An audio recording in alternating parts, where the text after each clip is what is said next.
Hi guys, welcome back to my channel. If you're new here, go ahead and hit the subscribe button for me. I'm trying to find a cemetery at the school for the deaf in Morganton, but it's kind of confusing because it's beside the School of Science and Mathematics, and it's pretty much in Broughton's backyard, which I've been to Broughton several times, so I know where I'm at. I'm very familiar with the location. There's all kinds of construction going on, so I had to park way over here because I don't want to be disruptive at all. I don't want to be in anybody's way. But I had to park on all the way down here on the School of Science and Mathematics side so I can walk down to the cemetery. I may drive by Broughton after this because it's literally right in the same area, but I wasn't aware there was a cemetery here, and I've driven past this so many times. That's kind of crazy. But there's all kinds of things happening over here. If anybody knows what's going on, please feel free to drop it in the comments. So let me see if I can't walk down. I was gonna park over here, but there's golf carts and it seems like it's private property of the construction crew and the construction companies that are down here. But it's not a very far walk, and I'm parked in a very safe space, so it's all good. And a short walk never really hurt anybody.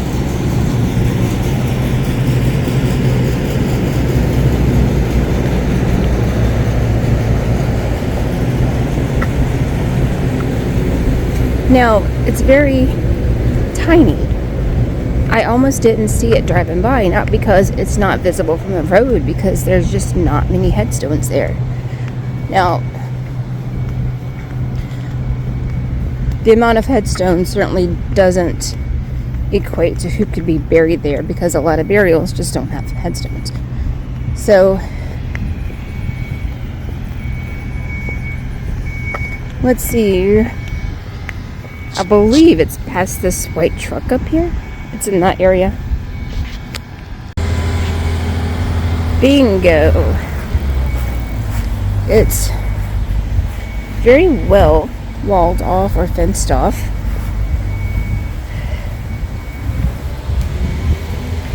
Let's see who can we see in here. And if anybody knows anything about this cemetery, feel free to drop it in. Gideon King, Cherry Hopper. A lot of these I really can't read from where I'm at. I'm going to try and be as careful as I can because this is fenced off for a reason.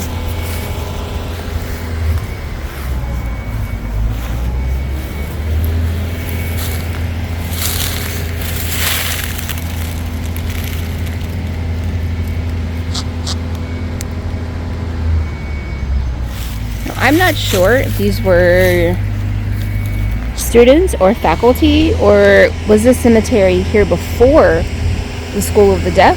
I'm not sure.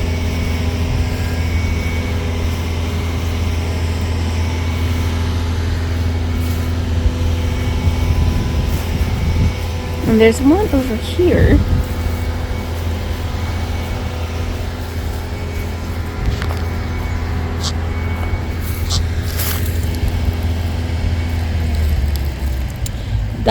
That was a burial in 2003, so that's pretty present.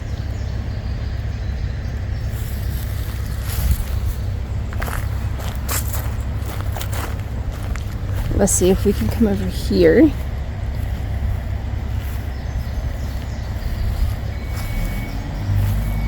Sometimes if you walk around, you can get a different perspective.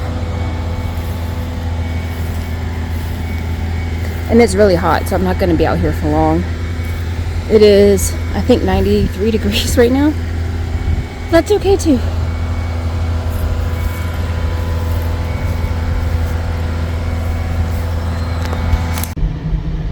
Okay, I have my AC jacked up, so you may hear that in the background. So what I would typically do, what I used to do, is I used to do a ton of research before finding a place, before finding a cemetery. And I mean, it's very helpful to know what you're doing, and it's very helpful to get all the information that you need, especially when visiting for the first time. What I've started to do a lot more lately is just find directions only, and then just let the element of surprise and wonder be there. Because if I feed myself too much information, I'm not going to want to go, and I'm not going to like it as much. That burial that I was talking about, that I showed you guys, that was buried in 2003, he had led a pretty fascinating life. I just saw it on Find a Grave. He